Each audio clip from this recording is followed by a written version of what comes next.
Hello বন্ধুরা, good morning. আমি সঙ্গীতা। আমার নতুন একটা ব্লগে তোমাদেরকে অনেক অনেক ওয়েলকাম আর ভালোবাসা। কেমন আছো তোমরা সবাই? আশা করছি ভালো আছো আর সুস্থ আছো। আমরাও না বেশ ভালো আছি। আর আজকে হচ্ছে বৃহস্পতিবার, আর এখন ঘড়িতে বাজে সকাল 6টা। তোমাদেরকে সাথে নিয়ে আজকের ব্লগটা এখান থেকে শুরু করছি। আই হোপ আজকের ব্লগটা তোমাদের একটু হলেও ভালো লাগবে। সকালবেলা উঠে প্রতিদিনের মতন যে বাসি কাজগুলো থাকে সেগুলোকে করে নিচ্ছি। সোজা চলে এসেছি রান্নাঘরে। আগে গ্যাস ওভেনটা পরিষ্কার করে নিলাম আর তারপরে কাউন্টার টপ দুটো মুছে নিলাম। আর এখন ঘরটাকেও ভালো করে মুছে নেব। আজ তো বুদ্ধ পূর্ণিমা, তার মধ্যে বৃহস্পতিবার। বেশ ভালোই দিনটা, জানো তো। কিন্তু খুব আফসোস, আমাদের তো এখন কাল অসৎ চলছে। যদি না চলতো আজকের দিনে একটা বাড়িতে সত্যনারায়ণ পুজো দেওয়া যেত, কিন্তু সেটার তো উপায় নেই। সেই কারণে সকাল সকাল উঠে সমস্ত বাসি কাজকর্মগুলো আগে সেরে নিচ্ছি আর তারপরে স্নান করে পুজোটা সেরে নেব। আজকে তো বৃহস্পতিবার, এমনিই অনেকটা সময় লাগবে। আর দেখতেই পেলে রান্নাঘরের সমস্ত কাজ গুছিয়ে চলে এসেছি এখন এই ঘরগুলোতে। ঘরের প্রতিটা পা মোছা তুলে আগে রোদে দিয়ে দিলাম আর তারপরে ঘরগুলো ঝাঁট দিয়ে নেব। আর তোমরা তো দেখতেই পেলে ওই ঘরে কিন্তু তোজো এখনো শুয়ে রয়েছে। সে কারণে ওই ঘরে অফ ক্যামেরাতে লাইটটা অফ করেই না ঝাঁট দিয়ে এসছি ঘরটা, না হলে তোজো উঠে যাবে। আর এখন এই ঘরগুলো একটু ঝাঁট দিয়ে নিচ্ছি। আমার এর আগের কোনো একটা ব্লগে অনামিকা দি আমায় কমেন্ট করেছিল, সে জানতে চেয়েছিল আমার সুর একটা এসছে কিনা। না গো অনামিকা দি, এখনও সুর একটা আসেনি। এলে তো খুব ভালো হয়, জুতোগুলোকে সুন্দরভাবে অর্গানাইজ করে রাখতে পারবো। সমস্ত ঘর ছাদ দেওয়া হয়ে গেছে আর এখনই দরজার গোড়ায় জল দিয়ে দিচ্ছি। সকালবেলা যখন ঘুম থেকে উঠি তখন কিন্তু সদর দরজায় জল দিই। আর এই জায়গায় আমি জলটা না একটু দেরি করে দিই, কারণ সমস্ত ঘর ঝাঁট দেওয়ার পরে ওই জায়গাটাতে নোংরা হয়। সেই জন্য ওই সমস্ত ঘর ঝাঁট দেওয়ার পরেই কিন্তু আমি এই দরজাটার সামনে জল দিই। আর দেখো, এর মধ্যে কিন্তু আমার স্নানটা হয়ে গেছে। আর স্নানের সময় যে জামা কাপড়গুলো থাকে সেগুলো কেচে এখন মেলে দিচ্ছি। আজকে স্নানের পরে মনেই হচ্ছিল যে একটু শাড়ি পরি, কারণ আজকে তো বৃহস্পতিবার আর তার মধ্যে বুদ্ধ পূর্ণিমা। দিনটা তো বেশ ভালো, তাই শাড়িটা সচরাচর পরা হয় না। আজকে ভাবলাম শাড়িটা পরে শুধু পুজোটা তো দিয়ে নিই, তারপরে চেঞ্জ করা যাবে।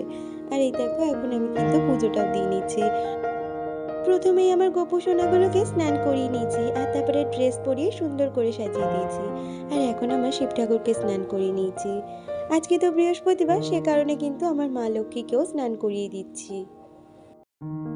তোমরা দেখতেই পাবে আমার বাড়িতে কিন্তু দু রকমের লক্ষ্মী, একটা মাটির লক্ষ্মী আর একটা পিতলের।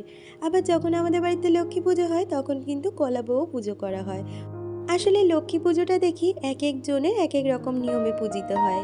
আমাদের এই নিয়মটাই আমি বিয়ের পর থেকে দেখে এসেছি। এখন তো শাশুড়ি মা নেই, তার অবর্তমানে কিন্তু আমি ওনার নিয়ম মেনেই পুজোটা করে থাকি।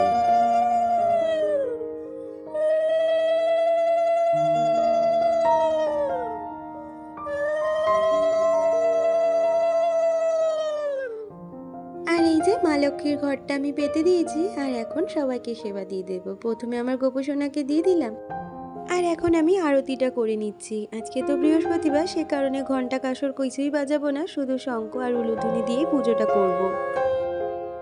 আজকে জানো তো, পুজো দিতে আমার অনেকটাই দেরি হয়েছে, প্রায় হাতে গুনে 1 ঘন্টা তো লেগেইছে।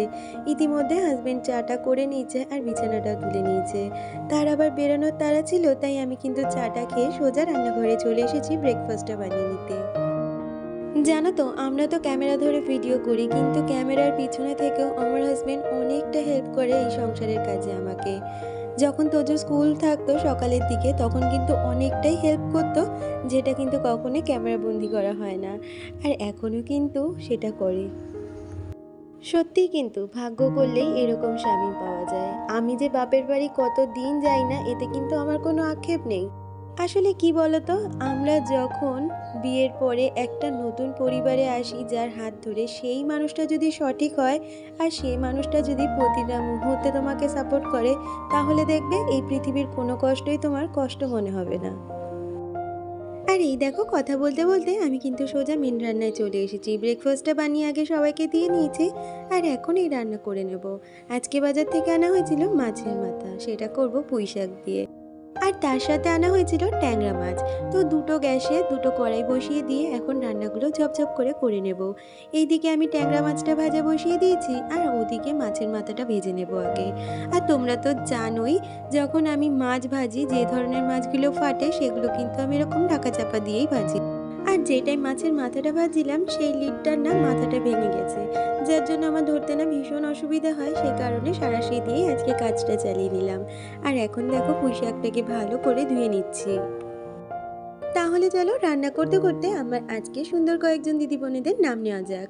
Moumita lifestyle, real blogger AP, my home truth থেকে Priyanka, Madhumita De, Puja Das Roy, Bongbishwa, Sutapa, Swati Chandra, Barnali Mukherjee, Debu, Mimu, Vivu blog, Bindaas YouTuber, love life Anu. এর আগের দিনের ব্লগে লাভ লাইফ অনু সে জানিয়েছিল তার ভীষণই শরীর খারাপ ছিল, কিন্তু এখনও সে ভালো নয়।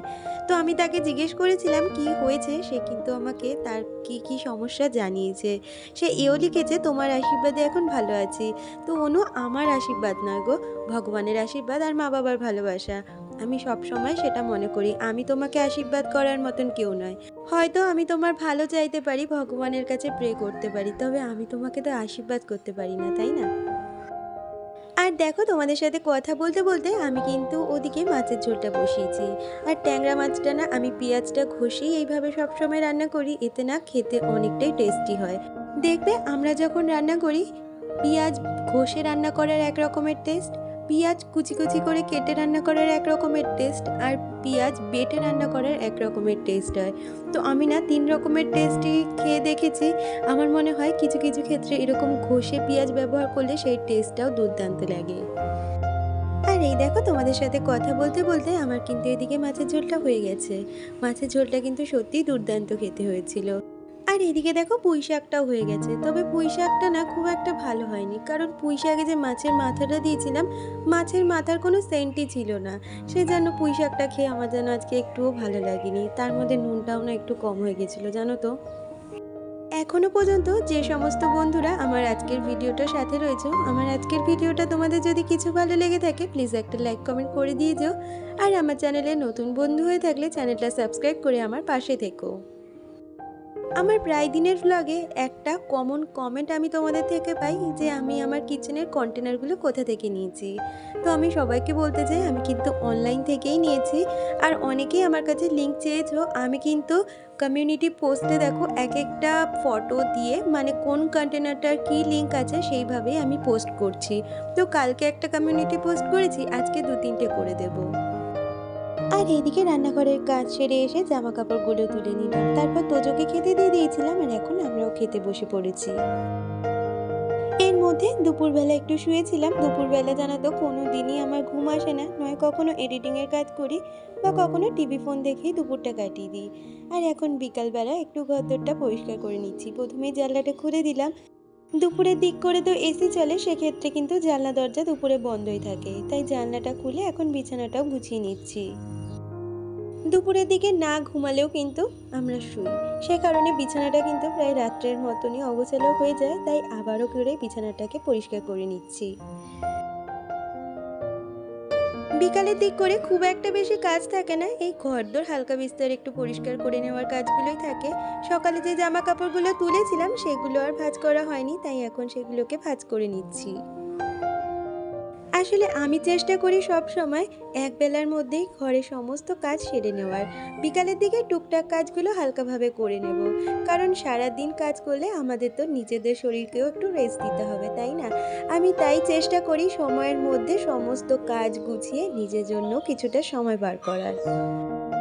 আর সংসারে আমাদের মেয়েদের সময় কিন্তু কেউ দিয়ে দেবে না, সেই জন্য সংসারের কাজগুলো যদি আমরা গুছিয়ে সময়ের মধ্যে করতে পারি, দেখবে নিজেদের টাইম নিজেরাই বার করে নিতে পারবো। আর এই দেখো জামা কাপড়গুলো ভাঁজ করে এখন জায়গা মতন রেখেও দিচ্ছি।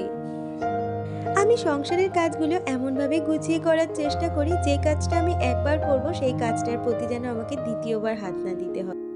আর এদিকে সোফাটাও একটু অগোছালো হয়েছিল, সেটাকেও ভালো করে গুছিয়ে টান টান করে কভারটা পেতে দিলাম। আর তারপরে কুশনটা ভালো করে জায়গা করে সাজিয়ে রাখবো। আমার আগের দিনের কিচেনের ভিডিওটায় অনেকেই আমার স্বপ্নকে ঘিরে আমাকে অনেকটা সাহস জুগিয়েছো। নিশ্চয়ই তোমার একদিন স্বপ্ন পূরণ হবে। তো তোমাদের সকলকে অনেক ভালোবাসা আর অনেক ধন্যবাদ আমাকে সাপোর্ট করার জন্য। আর এখন সন্ধ্যাবেলায় সমস্ত ঘরে ধূপটা দেখিয়ে দিচ্ছি।